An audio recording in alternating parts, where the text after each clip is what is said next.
आदरणीय मोदी जी, हम आपको इतना रिस्पेक्ट करते हैं। आपने देश के लिए बहुत अच्छा काम किया है। 12-13 साल से हम पूरी तरह से अंधभक्त हैं।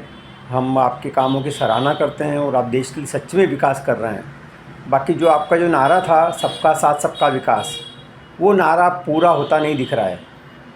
पहली बात तो ये थी कि सबका साथ सबका विकास में आपने मुस्लिम लोगों को भी उसमें काउंट किया था, जबकि मुस्लिम लोग बिल्कुल वोट नहीं देते हैं। आपको सवर्ण लोग, मैं डॉक्टर योगेंद्र व्यास हूँ, मैं चाइल्ड स्पेशलिस्ट हूँ, इंदौर के अंदर प्रैक्टिस करता हूँ, और हम लोग इतना सपोर्ट करते हैं, उसके बाद भी सवर्णों के साथ में अन्याय हो रहा है। आपको भी मालूम होना चाहिए। आप बोलते सबका साथ सबका विकास, सबका सबका साथ कहाँ हो रहा है? सवर्णों के साथ में पूरा भेदभाव हो रहा है। कोई नीट की एग्ज़ाम हो, पीजी नीट की एग्ज़ाम हो, हर जगह उनको फ़ीस लगती है, चाहे 1 करोड़ रुपए फ़ीस लगती है।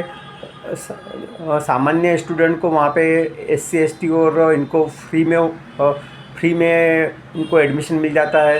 तो कहीं न कहीं तो आपको देखना पड़ेगा ना। और अगर सभी पार्टियाँ चाहती हैं कि बिल्ली के गले में घंटी कौन बांधे, तो किसी न किसी को तो घंटी बांधना पड़ेगी। आप सत्ता के अंदर हो। ऐसे राहुल गांधी से भी हम बहुत नाराज़ हैं कि वो तो बोलते हैं कि प्राइवेट सेक्टर में भी हम आरक्षण ले आएंगे। मतलब सभी पार्टियां, मतलब सवर्ण लोगों की तरफ ध्यान दे ही नहीं रही है। और ये अल्टीमेटली अब सवर्ण लोग जो है वो कब तक सहन करेंगे, कब तक अन्याय सहन करेंगे? ये सही नहीं है। आपको कभी न कभी एक्शन लेना पड़ेगी सभी लोगों को। सिर्फ आप राजनीति के लिए आपको वोट चाहिए, इसके लिए आप सवर्णों के साथ में अन्याय करते रहेंगे। जो 90% नंबर लाते हैं उनको एडमिशन नहीं मिलेगा, 80% नंबर वालों को एडमिशन नहीं मिलेगा, और 30% वालों को मिल जाएगा। आप तो योग्यता की बात करते हैं कि विश्व गुरु बनाने की बात करते हैं। ऐसे कैसे विश्व गुरु बनेगा हमारा देश?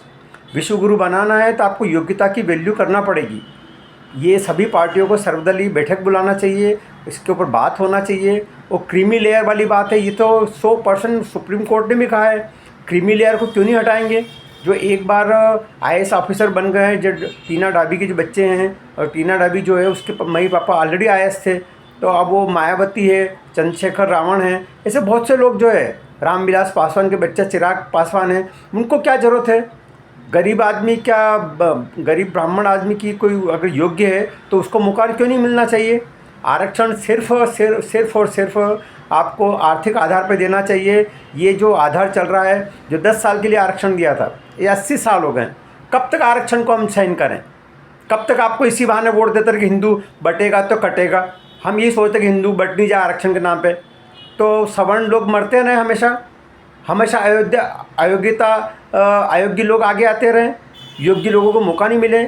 और इवन एससी एसटी और ओबीसी के लोगों को भी नुकसान हो रहा है, क्योंकि जो मलाई जो खा रहे हैं, जो बड़े लोग ऊपर वाले हैं वही खा रहे हैं। आज भी एससी एसटी और दूसरी कास्ट के जो लोग गरीब लोग हैं उनको रिजर्वेशन नहीं मिल रहा है, क्योंकि जो बाप दादा हैं वो लिए जा रहे हैं।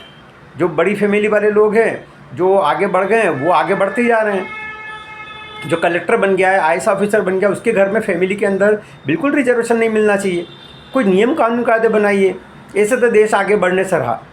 हम बहुत निराश हैं और इस बार आपको बहुत मुश्किल पड़ेगी। हम लोग कट्टर बीजेपी के कट्टर आरएसएस वर्कर हैं, और हम लोग पूरे समय 24 घंटे में से कम से कम 4 घंटे 5 घंटे हम बीजेपी आरएसएस को देते हैं कि हमें हिंदू राष्ट्र बनाना है। हिंदू राष्ट्र बनाने के हिंदू को इकट्ठा रखना ज़रूरी है, और इसके कारण हम आरक्षण के कारण हम चुप रहते हैं। पर कब तक अन्याय होता रहेगा? 10 साल का आरक्षण 80 साल हो गया है, और आप मांगे भी नहीं सुन रहे। जंतर मंतर पे ये बीजेपी पार्टी जो थी, उसके अभिजीत दीपके को तो आपने एयरपोर्ट पे जाके और उसको वो दे दिया, आपने परमिशन दे दी। और जंतर मंतर अभी जो शांतिपूर्वक जो लोग बैठे हुए हैं, उनको आपको फुर्सत नहीं है, उनसे बात करने की फुर्सत नहीं है। वो हनुमान चालीसा पढ़ रहे हैं वो बेचारे, वो कोई गलत नारे नहीं लगा रहे, कुछ भी गलत चीज़ नहीं कर रहे, आपका पूरा सम्मान कर रहे हैं। तो जो गालियाँ दे वो प्रदर्शन अच्छा है, और प्रदर्शन करने की अनुमति तो सबको है। प्रदर्शन करने का कोई रोक है ही नहीं है। अभी सुप्रीम कोर्ट के एक वकील ने कहा कि प्रदर्शन कोई भी कर सकता है, कहाँ भी कर सकता है, सिर्फ पुलिस को इंटीमेट करना होता है, खबर करना होती है। आप प्रदर्शन से कैसे रोक रहे हैं? बहुत गलत हो रहा है। ये लोकतंत्र नहीं है, लोकतंत्र की हत्या हो रही है। और आपको सोचना ही पड़ेगा नरेंद्र मोदी जी, हम बहुत नाराज़ हैं, और मैं अकेला नाराज़ हूँ, इससे हज़ारों लाखों लोग होंगे जो नाराज़ है और बहुत दुखी भी है। कि आप इसके बारे में बिल्कुल चुप बैठे हुए हैं।